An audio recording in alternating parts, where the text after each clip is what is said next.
very, very good morning to all of you. It's indeed a great pleasure and an honor for me to be here with you.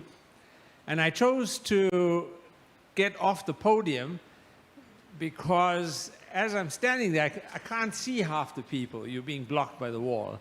So I thought I would take the position here so you can see me more clearly. So I've been asked to speak on the safety and efficacy of COVID-19 vaccinations.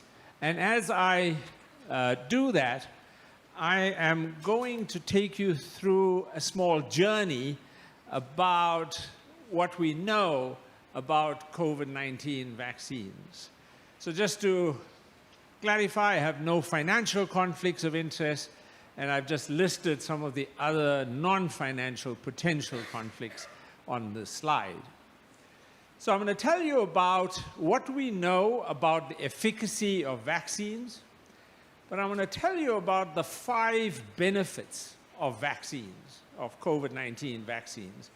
I'll share with you data on the safety of COVID-19 vaccines, and then I'm going to end off by talking about some of the myths and the misinformation that we see that's floating around, particularly on social media, before making some concluding remarks.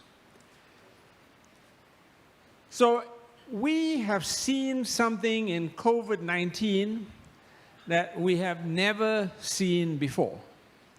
And that is that we identified the causative agent within a matter of weeks, days, of the first cases. So it's thought that the first cases occurred roughly around November, mid-November to late November, if you backtrace it in Wuhan. And we knew the sequence of the virus on the 11th of January. So that just gives you some idea. What's that, about 6 to 7 or 8 weeks. Just think back to HIV. From the time we saw the first cases in 1982, it took more than 3 years before we knew that it was a virus, and then another few months before we knew the sequence of that virus. So we are talking about a situation now where we know the causative agent pretty quickly, and so a vaccine was developed quite rapidly using a new technology in addition to existing technologies, and that new technology was mRNA. And the first results that showed efficacy of a vaccine was the clinical trial results that we saw on 9th of November 2020, where Pfizer and BioNTech announced that their vaccine was more than 90% efficacious.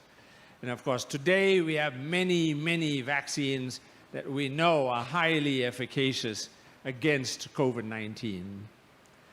So let me outline the 5 benefits of vaccines. And this is important because when people ask you, why should I get vaccinated? Well, tell them there are 5 benefits to vaccines. So the first benefit of a vaccine against COVID-19 is that it reduces the prevalence and the incidence of asymptomatic infections. So it's not that the vaccine reduces symptomatic infections and that you get more asymptomatic infections. It reduces both asymptomatic infections and clinically apparent infections. It also reduces the severity of infections and reduces hospitalization as a result and reduces deaths as a result. And then fourthly, vaccines have been shown to reduce progression to long COVID. And finally, vaccines have a community benefit, a benefit that goes beyond the individual vaccinee, a benefit that deals with the secondary attack to close contacts. Now, all of these vaccines and their efficacy and their benefits vary. They vary by the type of vaccine, the time since vaccination, the variant, and immunosuppression. So I'm going to try and go through them pretty quickly. So what do we know about the first 2 benefits? Well, the first trial of the Pfizer vaccine showed in that trial that there were 66% fewer asymptomatic infections.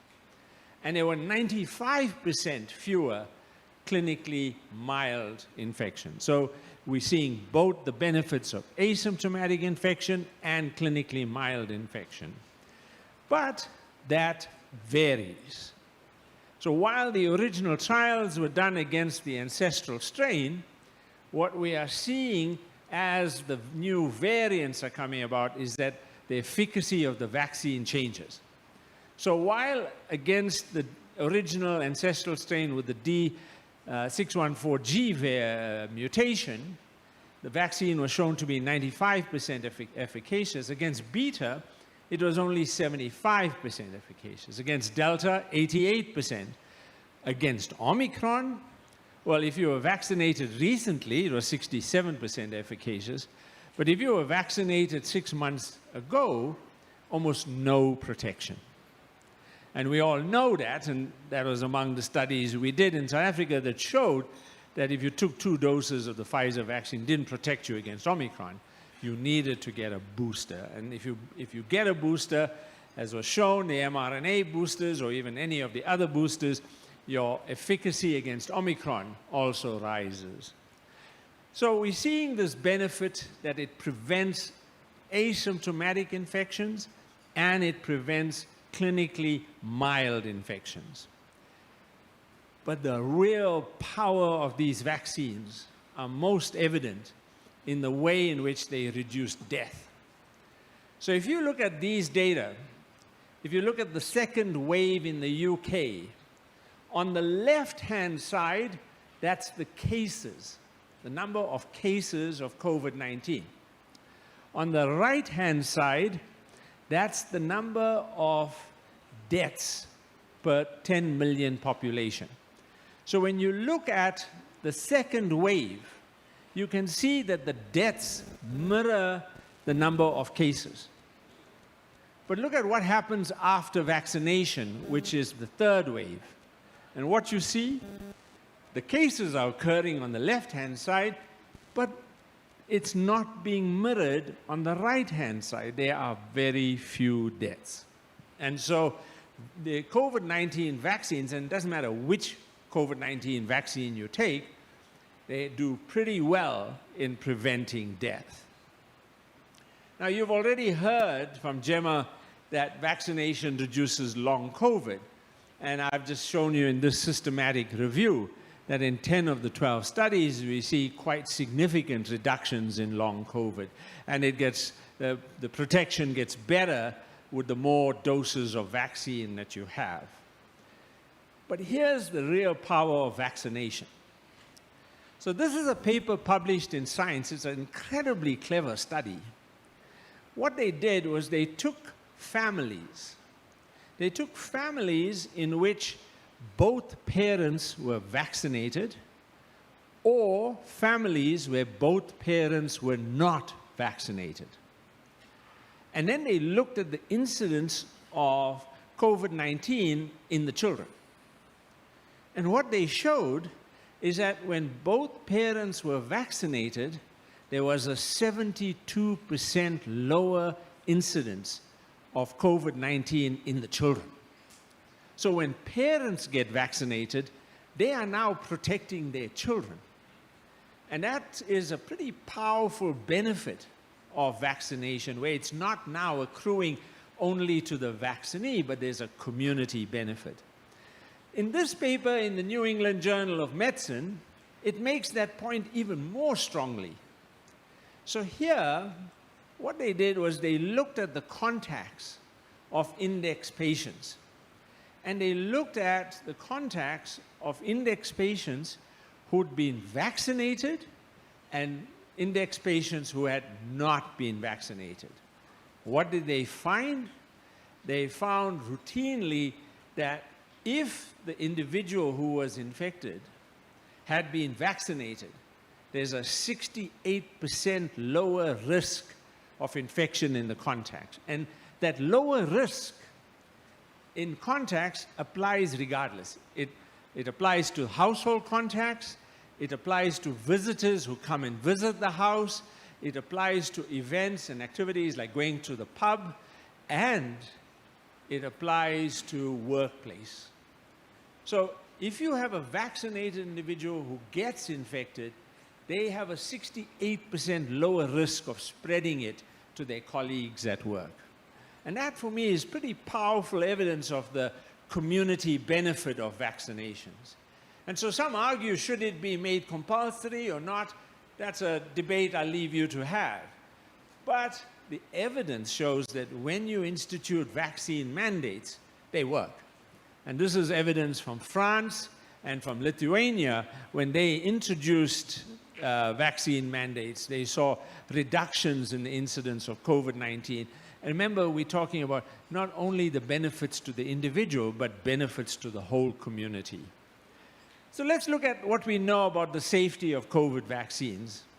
I'll just touch on it briefly because there have been now several studies that have looked at this issue, both in children and in adults. So let me start first with children. The data from children shows pretty clearly that the vaccines are safe in children. There is, however, one signal in children. We see an increase in the number of cases of myocarditis and pericarditis in children who've been vaccinated. In fact, we see even in teenagers and in young adults as well. We see a slight increase in the number of cases of myocarditis, but we see otherwise the vaccines are pretty safe.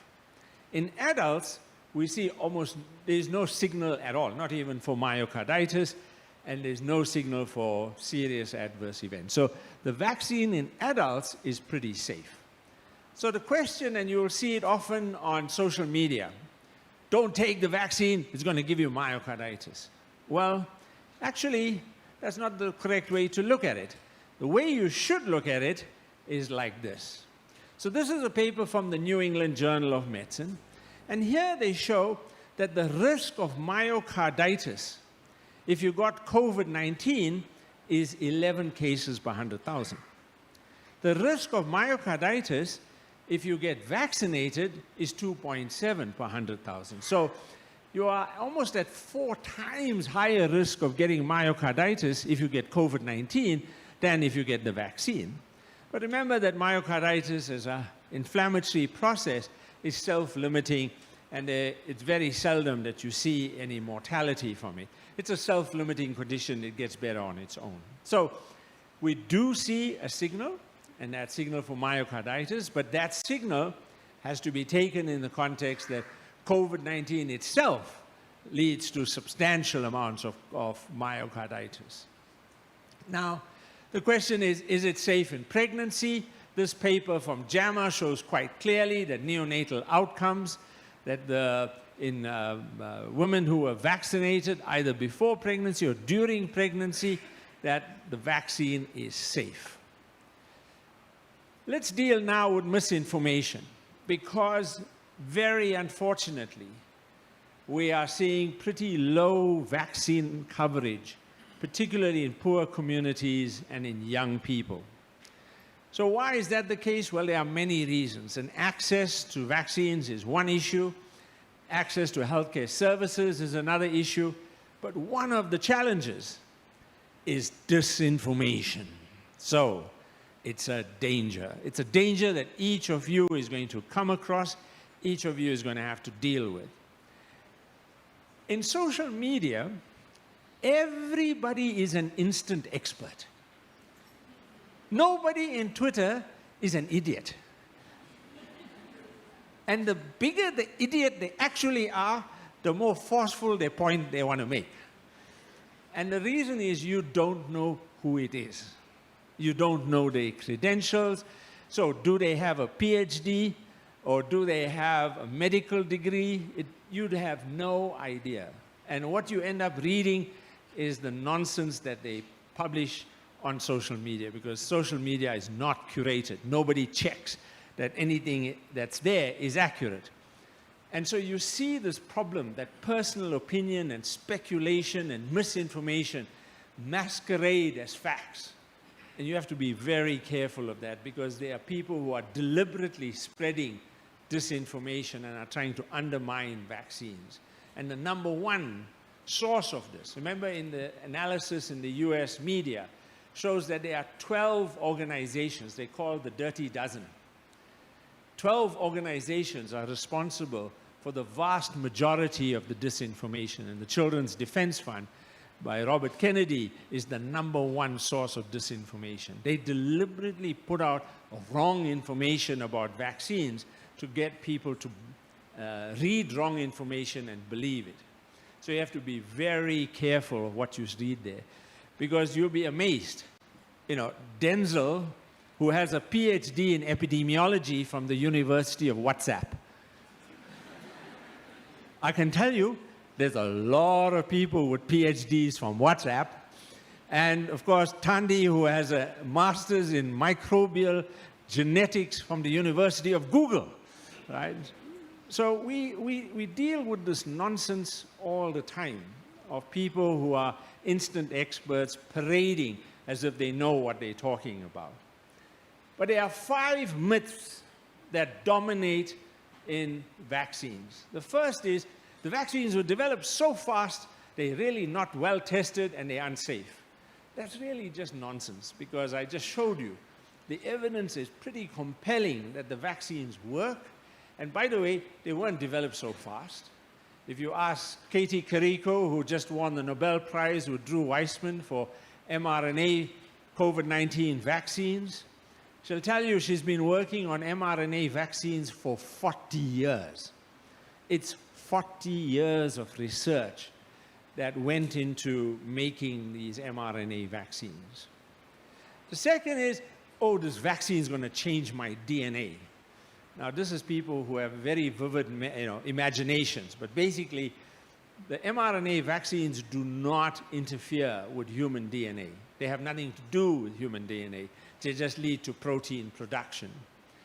The vaccines contain a microchip that can track you and they can control you.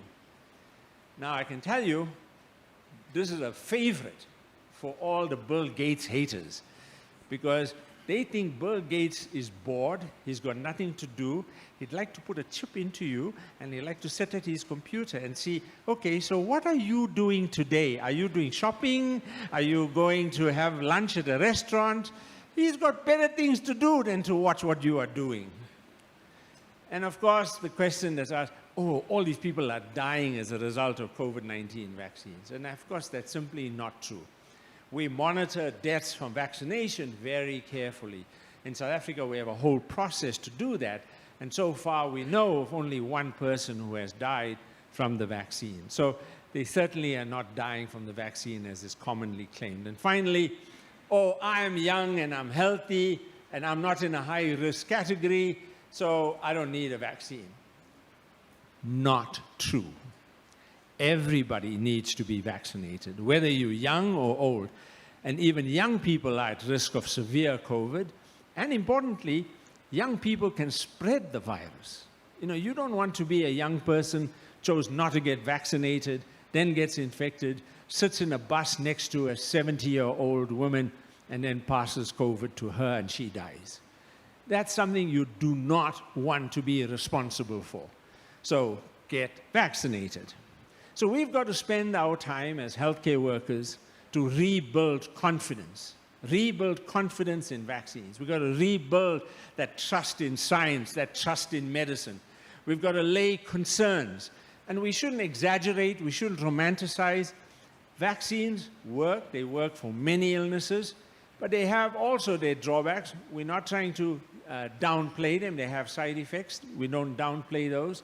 But we have to be realistic about what they are.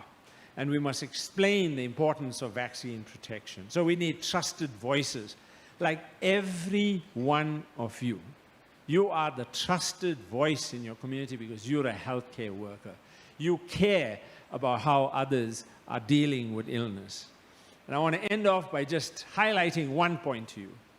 For those of you who got vaccinated and then got natural infection, you have something called hybrid immunity. Now, you know hybrid cars. You got battery and you got petrol. Well, you, in this case, if you got both infected, you've got vaccines and you got natural infection, you have a very powerful antibody response. And that antibody response is far better than vaccine only or natural infection only. So anybody who says, I got natural infection, I don't need vaccine, you need it. You need it to get hybrid immunity. So let me just end off by saying to you that COVID-19 vaccines have undoubtedly had a huge impact, saving millions of lives. They reduce viral spread, and in some groups, they are hugely beneficial, particularly to the elderly, but they benefit everyone. And vaccine hesitancy is something every one of us has a role in countering. And we all have to play that role in rebuilding trust in medicine and science. Thank you.